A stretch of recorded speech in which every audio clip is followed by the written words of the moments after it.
Hello and welcome to sequencing and pre-confirmation call number 15. Today's call was meant to be a presentation regarding the incentive alignment of delaying preconfs or not delaying preconfs, but there was a last-minute change of plans. There's two pieces of good news. Good piece of good news number one is that the punchline of the talk was that it's actually incentive aligned to not delay precoms, which is what we all want to hear, which was a very surprising potential result. But I guess we'll have to wait to have the presentation. The other piece of good news is that now we have a whole hour to give updates on the projects that we've been working on. And so in the last few minutes, I've been scrambling to ask people if they'd like to present, and we have many speakers lined up. So what I'll do is I'll just list off some of the presenters who will be giving very quick updates on the projects that they've been working on, and then if you'd like to present, either DM me or you could present at the very end when everyone else has gone through. And one very quick update from me, a bit of a shill. There will be sequencing day on November 15th. And I think we already have over 500 applicants, which is pretty insane. I think the venue is limited to, I mean, you might know, like to 600 people or something like that. Yeah, it might be a very packed and exciting event. Okay, let's get started with the presentations and the quick updates from folks. So number one, I guess, yeah, perfect. Amir from Puffer. Great. Yeah. So yeah, quick also like a side update on the sequencing day. Yes, we've been like planning a lot around it, and like right now we're doing the lineups and the speakers. But yeah, it's going to be very exciting. There's like Justin mentioned, there's going to be like 600 capacity. We expect like a lot of people are going to show up. We just opened registrations for it, so looking forward to seeing you all there. Now on Puffer side, not sure how many of you have been following up on Twitter or other places, but we're working on actually two things regarding to sequencing and precoms, aside from the LRT that we have.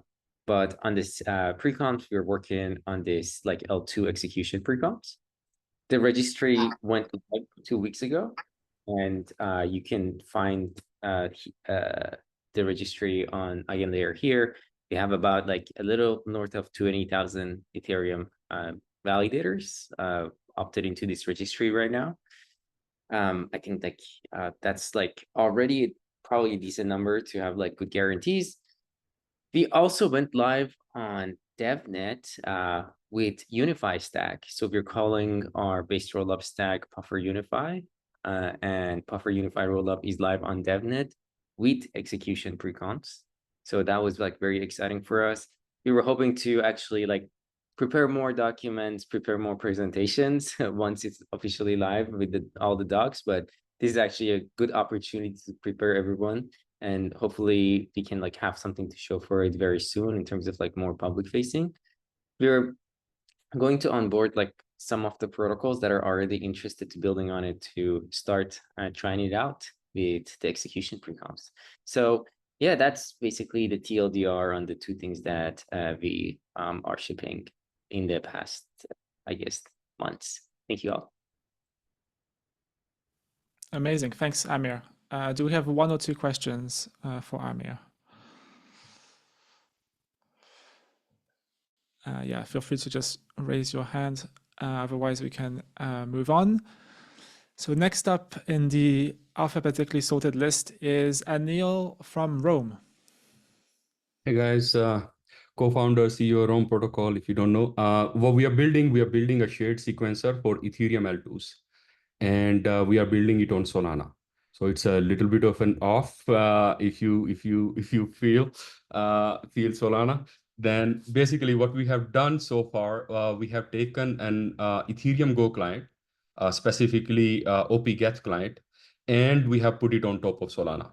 So Solana is the shared sequencer for OP-Geth type of L2s. If you are using an OP-Geth, you can use the plain vanilla, though we have changed a little bit. So what we have done is basically taken out the gasometer rules. You still have EIP 1559 and all the other EIPs that OP-Geth support, but underneath gasometer rules are based on Solana's gas calculations. So basically your transactions are going to Solana. There is an EVM running on Solana that processes your transaction. EM is loaded and transaction processed and the state is stored on Solana. And on the back end, we have changed the fork choice rule. So it uses Solana's consensus of in the order the transaction came on Solana and it got processed on Solana. And that is what it uses for the fork choice rule to execute the payload back to the OP-Geth client. So basically your consensus is coming for the L2 from Solana. Solana's all validator participate. It is a plain vanilla Solana integration. So what you get, and then the state is created for a rollup and the sequencer, and the commitment is provided on Ethereum, and the data is posted on Ethereum for Ethereum L2s. So basically what we have done is converted Solana as a shared sequencer for Ethereum L2. Today we support OP-Geth. We are in DevNet, so if you want to try out, you can try it out. We will be in public testnet in a couple of weeks. And next step we are looking to do is integrate Orbit from Orbitum, that client on Solana, which would allow any rollup that are using Orbit as their client, they can use Solana as a consensus layer as a shared sequencer. So these are the couple of things we do. What do we get from this, right? So we get atomic composability between L2 transaction. So we are able to compose transaction between different L2 atomically. That means as a single Solana transaction. What happens, like any arbitrage opportunity, any event where you are, or RWA transaction between different L2s, you can create them atomically as a single transaction. So you do not have to wait for one confirmation on one chain and on another chain, because this is all happening in a single smart contract on Solana. So this is what we have been working on for past 8-9 months. And we are very excited to share this with you all. What we also have as part of this interop layer, where SDK allows you L2s to compose their transaction atomically with Solana itself. So you have access to Solana liquidity. You are interop with Solana, and you can compose atomic transactions. So if you have an arbitrage opportunity between Solana and L2, you can do that in a single Solana transaction. So on one side, you have your Ethereum transaction or Ethereum-like transaction from your L2, and then Solana transaction, and you can atomically compose these transactions to take basically make efficient market, take opportunities within the market. So this is what we're working on. Amazing. Thank you, Anil. Any questions for Anil? Oh, yeah, I have one. Are you guys using like Neon for this EVM stuff, or did you implement it yourself, or? Yeah, so we built our own EVM.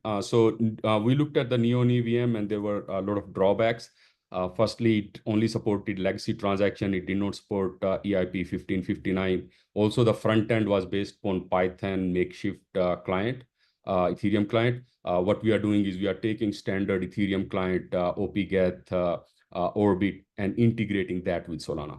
So it is not Neon, it is our own built ROM EVM, we call it.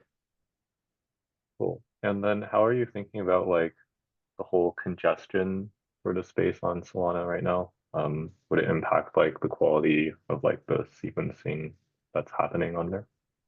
Yes, so that is, I think, hopefully those things would resolve as Solana improves the Fire Dancer and others technologies that they are bringing in. But yes, that is something we would have to live with in terms of congestion, transaction not landing, because these are part of the Solana transaction that are going to send to Solana, that are being sent to Solana.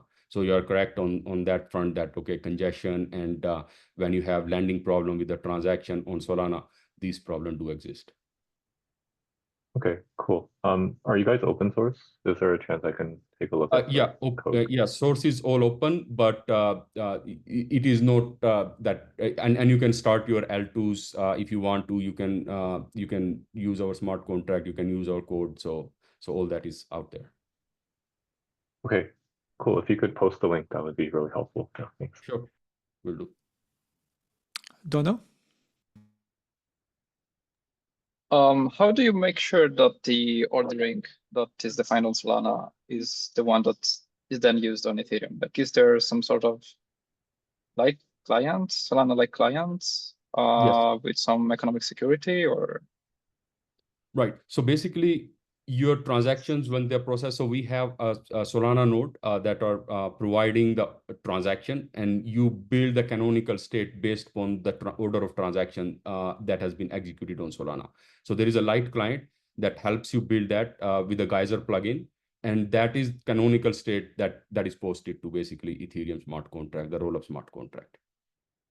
So we leave that up to the rollup to create that canonical state, because the ordered transaction they can get, they know the order in which the Solana slots are there, and those slots can be reconstructed. The transaction from these slots can be reconstructed to create your state anytime. So yeah, you but can, like, what happens if Solana equivocates, like finalizes to orderings? so Solana finality comes within 32 slots, which is about 12 seconds. So on Solana, there are two places. One is confirmed transaction, which happens within like 3 slots, and the finality within 32 slot. So far on Solana, no confirmed transaction has been reverted, though they can end up on a different fork. So on Solana is a forking chain, so your transaction may not remain on the fork on which it was executed, but it still remain executed state. It has not so far. It can theoretically revert, but your finality will come within 32 slots. So basically after 32 slots, so if you can wait for 12 seconds, or you can use the confirmed transaction, and based upon that, you can create the canonical state if you need the faster confirmation. And what we plan to have, as you suggested, an AVS that would guarantee this transaction, the confirmed transaction, as a finalized transaction. Yeah, but like the thing is that I'm not sure that this can be considered pre-confirmations. Like, to me, this sounds as if you're using Solana for like ultimate ordering. So like, to me, it sounds more like a sidechain type of thing. Maybe more similar to Polygon for stake. But also there are some nuances in Polygon stake. So okay, I will read the No, I notes. think Thank you. I understand where you're coming from. So from deposit and withdrawal that are happening on the rollup smart contract, so those messages will get to the Solana smart contract, and they would preempt any other transaction that are ongoing. So they will interact with the smart contract, rollup smart contract on Solana, and stop any withdrawal or any other transaction till the withdrawal on the parent chain, which is Ethereum L1 smart contract, are completed. So yes, so that is part of the design. Okay, thank you, Anil. Next up, we have Bowen from Fairblock. Yeah, hey guys. Yeah, one of the co-founders at Fairblock. We mainly focus on like threshold cryptography and various MPC sort of stuff. Progress has mainly just been on the ideation / like slightly starting to build phase. So we had some ideas around using threshold encryption along with preconfs to guarantee some like censorship resistance, as well as like front running or sandwiching protection for users. Idea would just be using encrypting the pre-confirmation or transaction, getting some commitment from the person offering the pre-conf that it's placed somewhere like all at the bottom of the block, and then once that's committed, within like some certain window, we release the key and they're able to release the entire block. We chatted with like the Chainbound folks about possibly modifying or like adding this onto Bolt as a way for implementing this. Yeah, things are still, I would say, past like the ideation phase, but not quite at like the full building stage yet.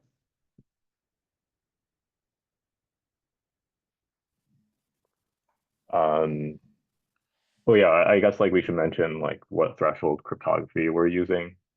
So we're using like a form of identity-based encryption where only one single decryption key is needed to decrypt all the transactions in a certain block.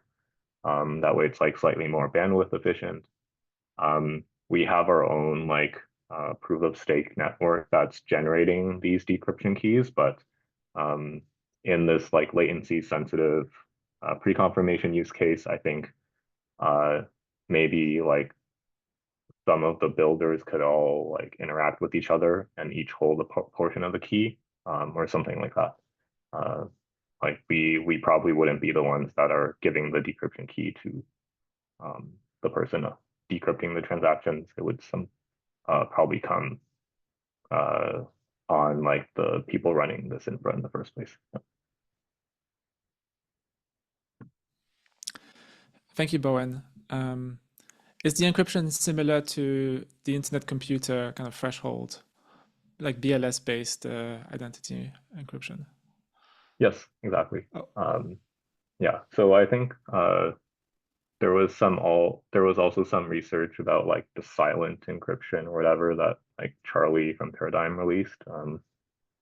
We haven't looked too much into that, but I think it's probably not super feasible to use that. They would probably need to use some other key, or there needs to be some DKG happening ahead of time to make it work. Yeah. Thank you, Bowen. Any questions?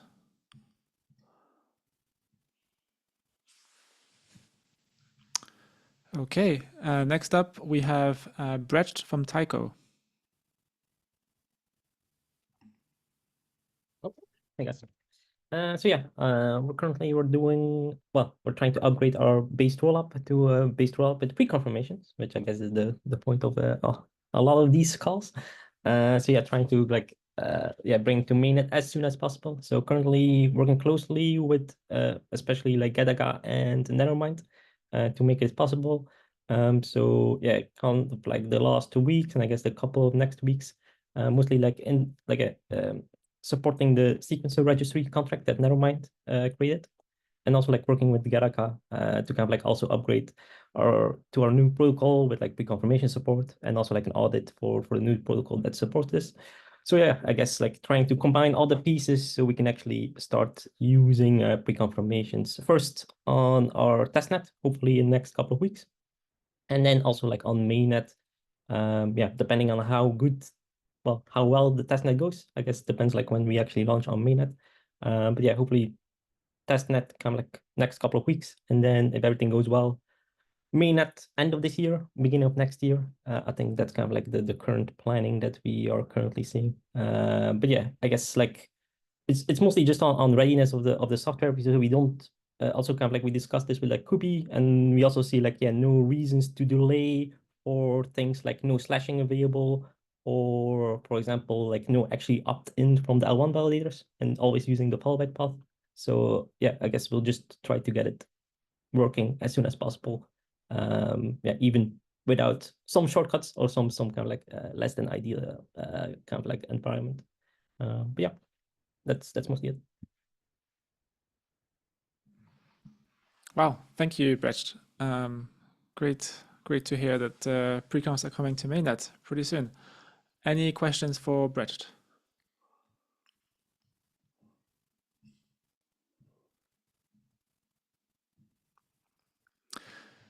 So next up, actually, I'll invite Lynn from Nevermind and Switchboard, because I believe you guys have been collaborating. So maybe a good time to have Lynn speak. Yes. Can you hear me?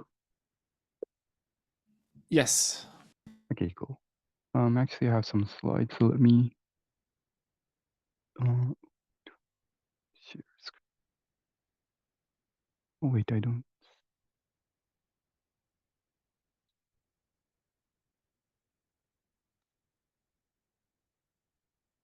Can you see my slide? Yes. Okay, can you see my slides? So yeah, now we can see the slides. Yes. Okay, cool. Okay, so let me quickly go through. Yeah, this is pre-confirmation POC progress report for the collaboration we're doing with Taiko. So we implement the POC for their pre-confirmation solutions. There's a whole team, like huge shout out to everyone. They're doing all the heavy lifting. So the design we have is we split 12-second L1 slot into 3-second subslots, and at the end of each of these subslots, so every 3 seconds, the elected preconfer will build, sign, and publish a Taiko L2 block, and the Taiko users can listen to these preconf L2 blocks and like know the state of their the preconf state. So it looks like this. So the AVS node that is running alongside the proposer, it will like register to AVS contract.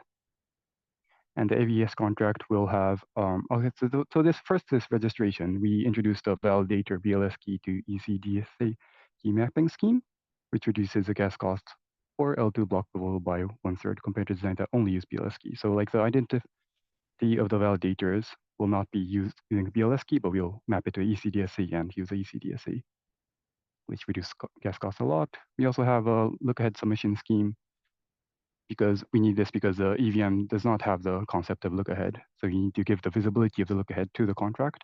And we use it, you do this using a optimistic fraud-proof mechanism. So the first preconfer in an epoch will submit the look-ahead of the next epoch. And if they equivocate on it, they'll be slashed. And like this is a whole like preconf loop that's going to happen, and all the transactions, they will be sent through the Taiko public mempool. So no need for complex RPC discovery in the wallets, and also makes self-building of these L2 preconf like somewhat viable. And what happens is that this AVS node that's running alongside the preconfer, the proposer, it will check the look ahead if it's their turn to preconf. This will be done automatically. Then we fetch the preconfer will fetch the transactions from the public mempool, build a L2 block, sign L2 block, and submit and sign L2 block to the P2P. And we have a custom P2P for preconfs.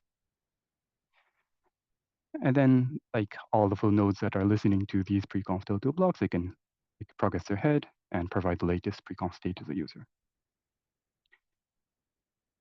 Yes, and the nice thing is that because we're operating through the L2 block level, like L2 execution, wallets, indexer, etc., work mostly out of the box because they all operate against like these L2 block. And then in the end of the proposer slot, we have full integration with Bolt's MEV-boost inclusion list for forced inclusion. And we also utilize a one public mempool when it's not the preconfer slot.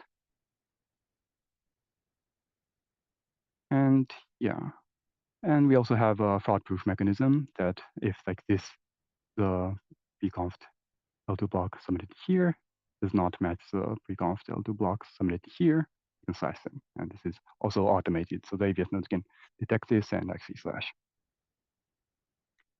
And yeah, the slashing supports any restaking protocol that follows eigenlayer interfaces. So let me quickly show you a demo here. Okay, so here you see like what's happening here is like we have the whole AVS software and everything working, and this is an indexer, and we have like spamming the Taiko mempool with transactions. And you can see that every 2 or 3 seconds, I think, like you can see these L2 blocks being like picked up by indexer, and you can see them. And also, like, let's try using MetaMask. With MetaMask, you do a transaction and try to submit something.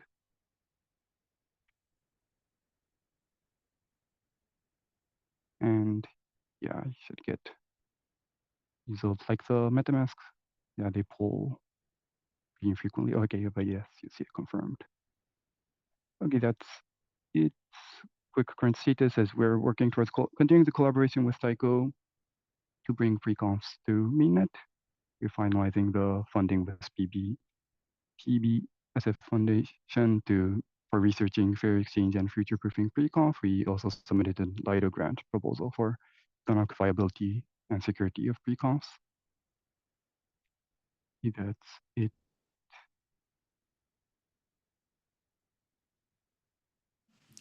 Thank you, Lynn. Christian, you have a question. Yeah, so a question about the kind of the fees. So is the user supposed to pay some pre-conf tip, or would this be taken out of the gas, or how would this work? Yeah, so it's using the usual priority fee that's like the priority fee of the transactions at this point. It's not like, and the priority fee at this point is not conditioned to being pre-conf, so that's something that in the future we can do, but at this point it's not. We're just taking the priority fee. Okay, thanks.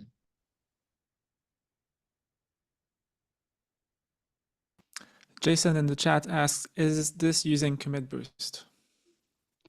Right now we are just directly calling Bolt's Live Boost, but I believe we can switch to, and yeah, but right now we're just calling like Bolt directly.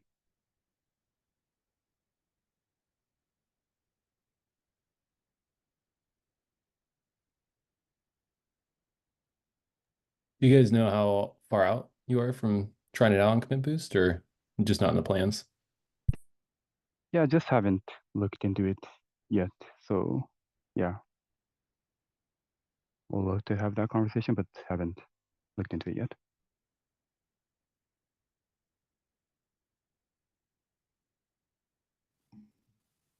Okay, thank you, Lynn. Talking about commit boost, next up we have Drew. Yeah, just a quick update on our side. Offered to maybe some people aren't in the chat or on the calls, but yeah, I've got the code into audits. I don't know what is and isn't public, but Sigma Prime is going to be doing that. They were nice enough to give us a great deal on that. And it's also great because the Lighthouse client side of things, which is fantastic. Everything seems good so far.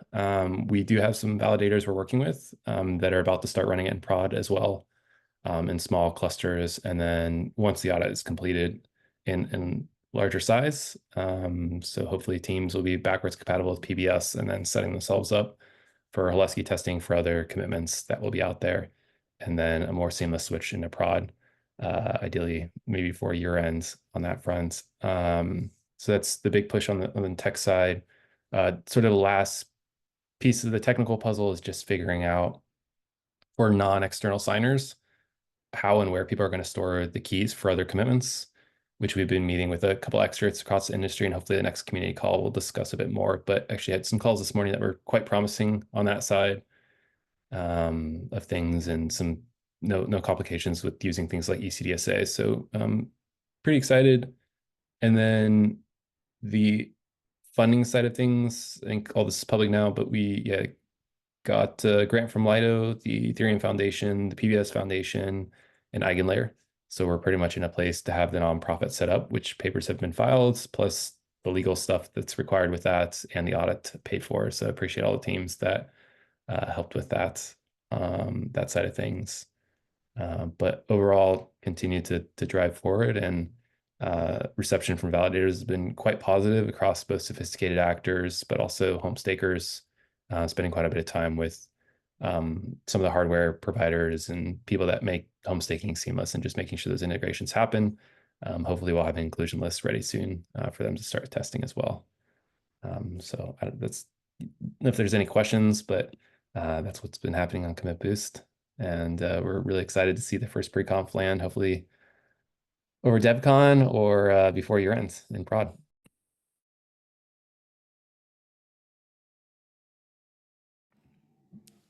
Yeah, pre-conf at DevCon. That sounds great. Any questions for Drew? Yeah, I just wanted to say I forgot to add our pre-conf, our L2 execution pre-confs are actually using commit list as well. So yeah. I'd love to work with others who aren't Lynn, but give it some time, I guess. We're happy to help if there are teams too that want to explore this. So, but yeah, I don't mean to publicly pressure you.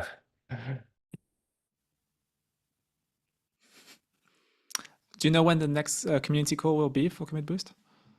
Maybe before DevCon the week. The biggest thing we wanted to get was a framework around how to store these external keys. We were probably being too cautious around you learn how people store their keys. It's a bit funny for the validator. So maybe the bar isn't as high as we thought it was going to be for these proxy keys. So hopefully before DevCon. Okay, thank you for the update, Drew. Next step, we have Ellie from Espresso. Yeah, hey everybody. So two big updates from Espresso. So the first one is from the R&D side.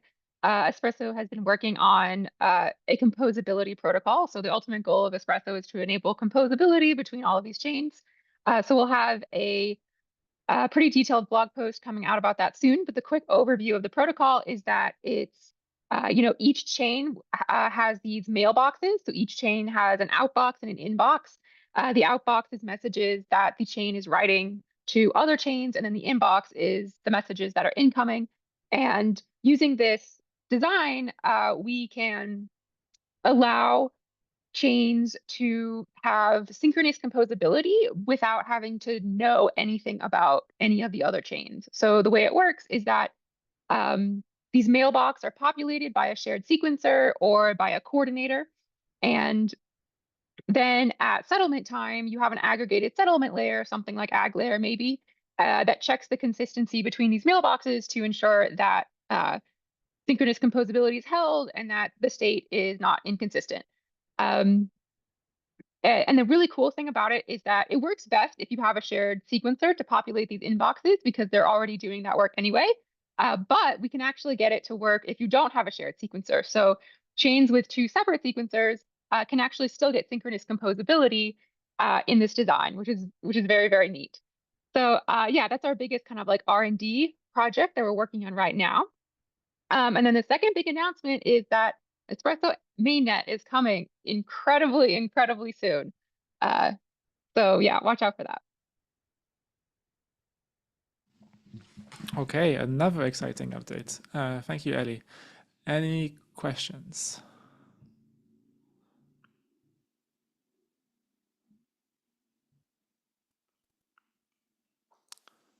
So this whole inbox and outbox design, is that that's not coming for the mainnet release, right? That's something that requires a zero-knowledge proof for consistency. Is that correct? Yes, it won't be coming in the imminent mainnet, but we are actively like developing it right now. Okay, and does it require like relatively fast zero-knowledge proofs? No, it does not. So yeah, it doesn't. The proofs don't need to be fast. They just need to be generated by settlement time, which does not need to be fast. You can use this.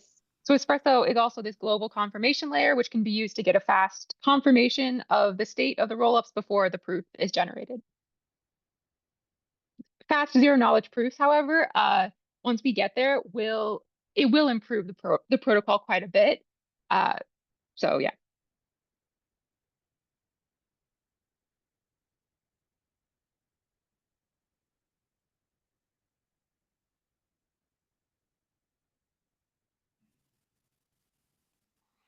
Okay, well, thank you, Eddie. That was the last presenter I had on my list.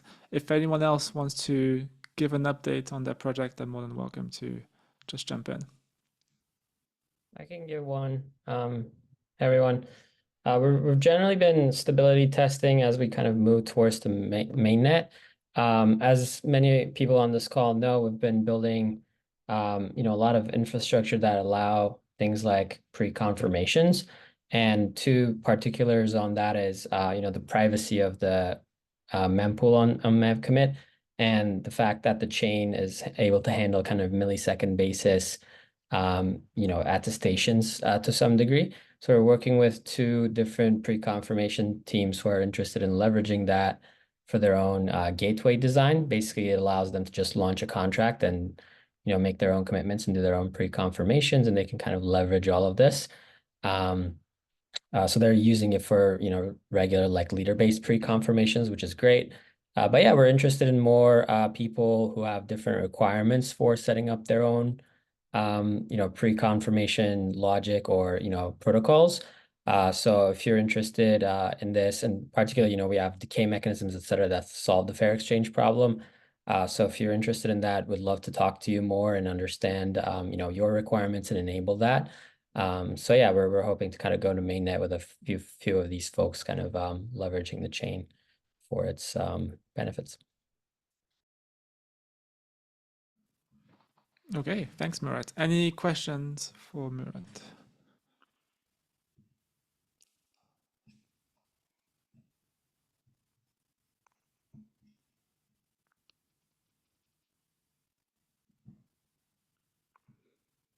Okay, in which case, if anyone else wants to jump in with a quick update, now's a good time.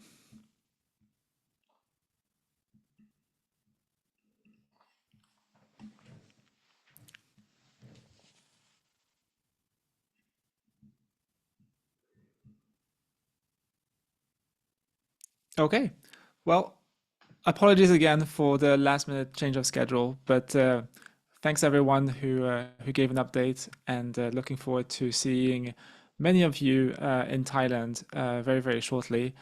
It's possible there will be another sequencing call next week. Yeah, stay tuned. That's the end of the public call. Thanks, guys. Thanks, Justin. Thanks, everyone.